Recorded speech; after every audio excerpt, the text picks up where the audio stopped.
और उस कैंडिडेट को दिया जिसने आरएलडी को ये कहा कि ये तो 1.5 जिले की पार्टी है। तो आप सुम्बुल राणा के समर्थन में प्रचार कर रहे हैं? बिल्कुल कर रहा हूं भाई, तुम्हें कहलवानी है यो, बिल्कुल खुल के कर रहा हूं।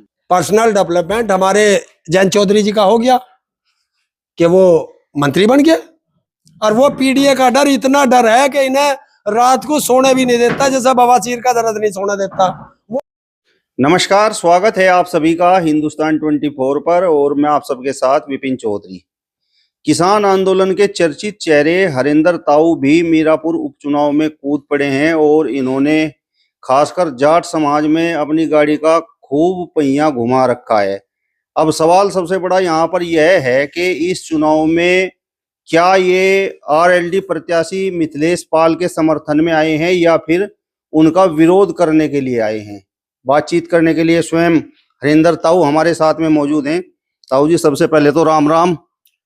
भाई विपिन चौधरी जी, आपको भी राम राम, और आपके दर्शकों को भी ताऊ का राम राम। मेरा सवाल आपसे ये है कि आप जाट समाज में खूब घूम रहे हैं, आपकी गाड़ी का पहिया खूब घूम रहा है, तो मिथिलेश पाल के समर्थन में हो या किसी और को जिताने के लिए यहाँ पर आए हो? कैसे कहा आपने जाट समाज में घूम रहे हूं? मैं तो किसान हूं, तो किसान कहते हुए जोर क्यों पड़ रहा? एक जाति में बांध दो हमें, हैं? जो वो चाह रहा ना, कौन जो दिल्ली में बैठा, लखनऊ में बैठा, उसमें हम बंधे ना हम उनके चाल में फंसे हैं। हम तो कल भी किसान थे, आज भी किसान हैं, और जिस दिन मरेंगे उस दिन भी किसान ही रहेंगे। हम एक चीज पूछने आते हैं सबसे, किसान तो हर जाति में, तो मैं तो ये पूछने आता हूं भाई, डाई का कट्टा मिल रहा है क्या ठीक ठाक? और ये मोरना मिल है भाई, इसका विस्तार क्यों नहीं हो रहा? जब मेरे क्षेत्र का किसान परेशान है, 10 साल से केंद्र में सरकार है, 7 साल से ज्यादा थारी राज्य में सरकार है, और उनका विस्तार होगा होगा होगा, तो यो विकास वाला होगा क्या जो आज तक विकास पैदा ही नहीं हुआ?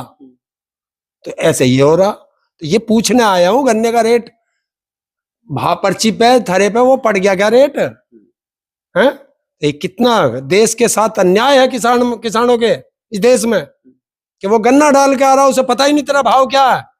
कल को अगर मिल वाले ने कह दी मैं तो 200 रुपए कुंटल लूंगा, क्या करेगा किसान? फिर धरने बैठेगा। तो इसका तो काम ही धरने का हो गया, इसे काम मत करने दो।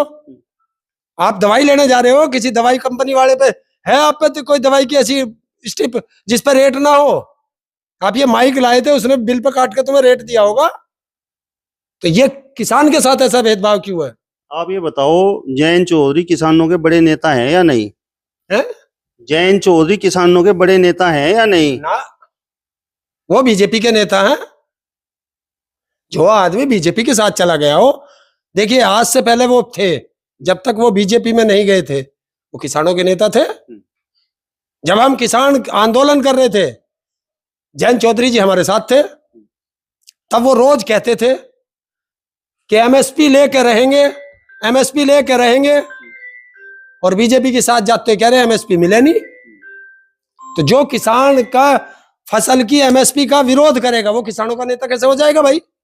बताओ आप ही। तो फिर तो आप मिथिलेश पाल के विरोध में रहे यहाँ से है? मिथिलेश पाल के विरोध में हो? मैं सरकार की नीतियों के विरोध में हूं। मैं सरकार की नीतियों का विरोध करता हूं, तो मैं तो करूंगा। इस उत्तर प्रदेश में 2 ही तो पार्टी है? या तो बीजेपी गठबंधन है या समाजवादी पार्टी है। और जो सरकार है, जब मैं सरकार का विरोध करूंगा तो मेरा नाम ऑटोमेटिक विपक्ष के साथ जुड़ जाएगा। कल को अखिलेश जी की सरकार बनाओ, अगर अखिलेश जी कोई गलत काम करेंगे तो मैं उसका भी विरोध करूंगा, तो फिर जो विपक्ष में पार्टी होगी मेरा उसके नाम साथ जुड़ जाएगा। हमारा तो विपक्ष का के नाम साथ जुड़ता ही आया।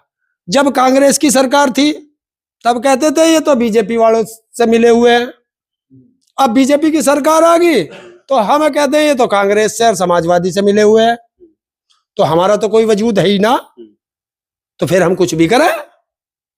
मतलब जाटों का एक नेता है, उसे भी घर बैठाने के चक्कर में हो आप? किसने? जब तुम खुद घर बैठना चाहते हो तो इसमें मेरी क्या गलती भाई, बताओ। हम तो भरपूर साथ दे रहे थे, जब एक भी सीट नहीं थी हम तब भी उसके साथ थे, हम तो तब भी साथ थे। बताओ, जब जब समाजवादी से जो गठबंधन तोड़ा, वो इस बात पे तोड़ा जो इन्होंने बताया कि भाई वो टिकट हमारा और प्रत्याशी उसका। हमने मान ली, चलो भाई ऐसा होगा, हमने क्या गलती करी, शांत बैठे रहे। लेकिन जब एक तो सीट मिली, एक तो वो कहने को आके माथे में, एक तो आंख, और वो भी फोड़ दी मारी, तो फिर क्या रह गया। अब ये आयातित क्यों मिली, और उस कैंडिडेट को दिया जिसने आरएलडी को ये कहा कि ये तो 1.5 जिले की पार्टी है। तो जो तुम्हें गाली दे रहा हो, तुम उसे घर बैठा के रोटी खवा रहे हो, तो फिर तुमसे बड़ा बेवकूफ कौन आदमी है भाई, बता दो मुझे। तो विरोध इसका मतलब मिथिलेश पाल का है, जयंत चौधरी का नहीं है? जयंत चौधरी का नहीं है, मिथिलेश पाल का विरोध है। देखिए, यहाँ के किसानों की तो यही कहना, यहाँ के किसानों को तो यही कहना कि ये जो चौधरी अजीत सिंह को छोड़ के भागी थी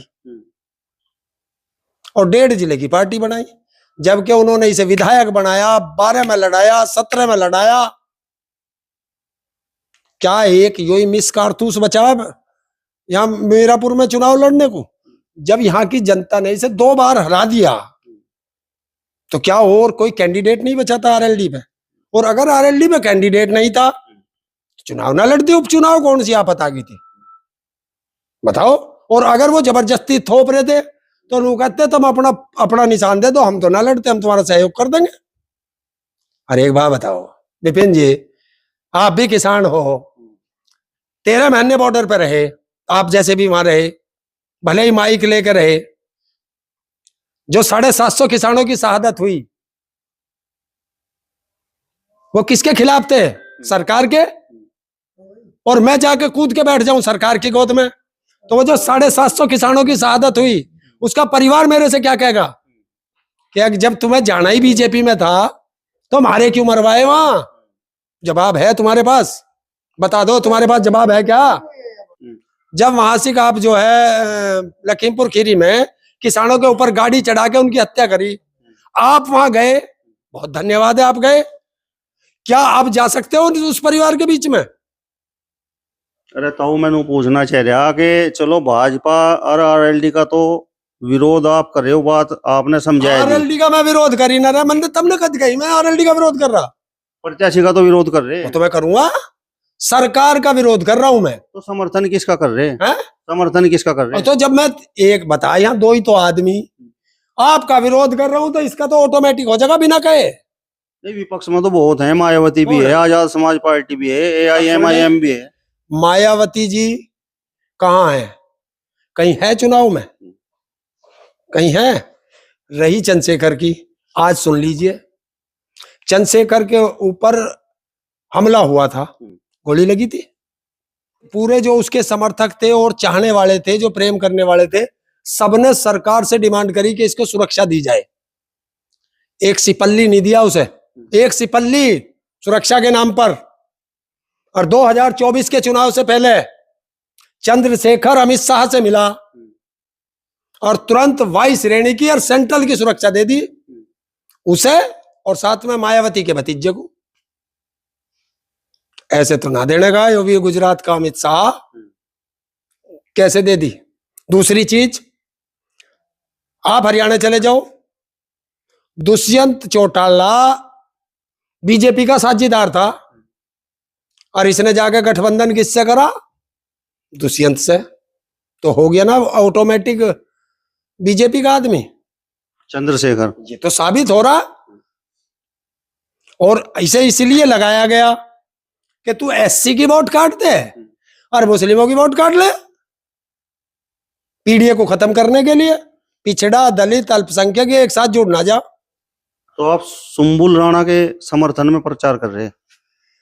बिल्कुल कर रहा हूं भाई, तुम्हें कहलवा नहीं है, यो बिल्कुल खुल के कर रहा हूं, खुल के। जो सरकार में बैठे हैं उनका विरोध करूंगा, उनकी गलत नीतियों का, और जब तक जीऊंगा ऐसे ही करूंगा, एक तरह रुक सकूं। दोनों हाथों में चांदी के कंगन हो, हुई हुई करती गाड़ी हो, और खाक की वर्दी वाले हो, और 20 फुटी दीवार के अंदर बांट दो तो रुक सकूं। कहां कहां सोच लिया? जेल में। बस। तो आंदोलनकारी कहां रहता है? या तो जेल में, अन्य तो रेल में। और रेल में तो मैं हूं, और रेल में रहूंगा तो ऐसी बोल लूंगा। कादिर राणा पर मुख्यमंत्री जी क्या बोल कर गए हैं वो भी आपने सुना कि नहीं? डूब के मर जाना चाहिए। जिस आदमी पे तुम इतने आरोप बता रहे हो, और 7 साल से तुम मुख्यमंत्री हो, तुमने उसे जेल भेजा, और जो आरोपी था उसे कोर्ट ने सजा देकर उसकी विधायकी खत्म करी, खतौली में करी ना, उसी केस में। तो आरोपी कौन था? किसका पार्टी का आरोपी था? बता दे। इस पर नहीं बोलने के। तो ये गलत नहीं, दोहरी नीति नहीं। प्रदेश का मुख्यमंत्री है, संवैधानिक पद पे बैठे हुए हैं, चाहे कोई भी बैठे, संविधान की शपथ लेके आते हैं। ये देश संविधान से चलता है। लेकिन ये तानाशाही है। आरएसएस और बीजेपी का एक ही नियम है, संविधान को खत्म करना है, लोकतंत्र खत्म करना है, तानाशाह का राज लाना। इनका तो ये वो है। और किसान, पश्चिम का किसान इकट्ठा ना रह जा, क्योंकि पश्चिम का किसान ही लड़ता है सबसे ज्यादा सरकार से। तो इसको तोड़ दो। तोड़ेंगे कैसे? उनके नेता को लियाओ तो कुछ तो आपस में वैसे बट जाएंगे, हैं? और आज तक बीजेपी का रिकॉर्ड रहा, जो बीजेपी के साथ मिला वो पार्टी खत्म मिली। चाहे आप वहां चले जाओ पंजाब, अकाली दल आज कहां है कहीं? और सबसे पुराना इनका दल मिला हुआ गठबंधन का शिवसेना थी, बाला साहब ठाकरे वाली, आज कहां है? पार्टी खत्म तोड़ दी, सिंबल छीन लिया, पार्टी छीन ली। और आज लिख ले 23 तारीख, ये 23 नवंबर, जिसको तोड़ के इन्होंने मुख्यमंत्री बनाया वहां पे महाराष्ट्र में, 23 तारीख उसकी एक्सपायरी डेट लिख दी गई है। सरकार किसी की भी बने, वो मुख्यमंत्री नहीं बन सकता। ये मेरा दावा, पहले से भविष्यवाणी कर दी तुम्हें। मतलब घूम फिर कर निशाना आप किंग शायद रे हैं? निशाना की मैं बता रहा हूं। अच्छा, रामविलास पासवान की पार्टी का क्या हुआ? बीजेपी के तो साझेदार थे। नीतीश कुमार का क्या गिन्नी बना रखी? ये है, देख लो। जयंत चौधरी को आपने समझाने का ये उसका बात। देखा क्या? नवीन पटनायक कहाँ गया? तो जयंत चौधरी तो कहीं भी ना अभी, छोटी सी पार्टी है, तो इसका क्या हाल करेंगे वो? मतलब निकल गया तो पहचानते नहीं, ये बीजेपी का नारा है। अब मेरा सवाल आपसे ये है कि चलो आपने किसानों की बात की, तो जयंत चौधरी भी किसान नेता हैं, तो यहाँ पर जो किसान वर्ग है खासकर, वो जयंत चौधरी के मुकाबले आपकी बात को सुनेगा, मतलब आपकी बात को मानेगा? देखिए भाई, वो बड़े हैं, इसमें कोई दो राय नहीं। मैं ऐसे नहीं कि सम्मानित परिवार से है, मैं उनमें रहा हूं। मैं स्वर्गीय चौधरी चरण सिंह जी के साथ से रहा हूं। जब मैं छोटा था मैंने उन्हें देखा है खूब। मैं वो व्यक्ति हूं जिन्हें अंतिम संस्कार में भी मुझे सौभाग्य मिला था जाने का दिल्ली। और फिर उसके बाद चौधरी अजीत सिंह जी आए, और एक ये अब ये है तीसरी पार्टी, तीसरी पीढ़ी में मैं इनके साथ भी रहा। अब ये थोड़ा ये कि मैं इसके साथ रहता हूं, इनका सम्मान करता हूं, इनके पिताजी का सम्मान किया, और ये जाके दुश्मनों से मिल जाए तो मैं थोड़ा ही चला जाऊंगा। ये चले गए, चले जाओ भाई। जयंत को तो हम फेर ले आएंगे, चिंता क्यों मान रहे हैं? खाना वही है। हम तो उन्हें समझा रहे कि कम से कम ऐसा कर ले, सुबह का भुल्ला शाम को घर को आ जा। तो ये बीजेपी का कैंडिडेट क्यों आया? हाय, यहां है सारी लड़ाई इसकी, यहां है लड़ाई। मेरा सवाल आपसे ये है कि मतलब समीकरण यहाँ पर क्या है? जिस तरीके से आप सुम्बुल राणा के पक्ष में प्रचार भी कर रहे हैं, या बस 23 तारीख में जिस समय चुनाव परिणाम आएगा और फिर आप भी कहेंगे कि यह तो लोकतंत्र की हत्या हो गई? पत्रकार हो आप भी, जहां बैठे हो, ये उसी समाज के हैं, और तो नहीं। मैं तो अपने को तो गिन ही नहीं रहा, ये तो यहीं के हैं और इसी समाज के हैं। तो बता, इन्हें परमिशन क्यों कैंसिल कर दी भाई इनकी? इतना डर? प्रत्याशी का ससुर परमिशन लगी गाड़ी लेके घूम रहा है, उसकी गाड़ी सील कर रहे हो, परमिशन इन्हें सभा करने की नहीं दे रहे, तो ये डर ही तो है। ये कादिर राणा का डर नहीं है, ये यहाँ की जनता का डर है। क्यों?